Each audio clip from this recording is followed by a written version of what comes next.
వారికి జూలై 2వ వారంలో అపజయము,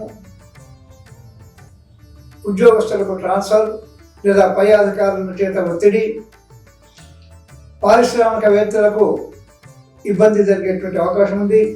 అదేవిధంగా విద్యార్థులకు అనుకున్నటువంటి ఫలితం రాకుండా ఉంటుంది.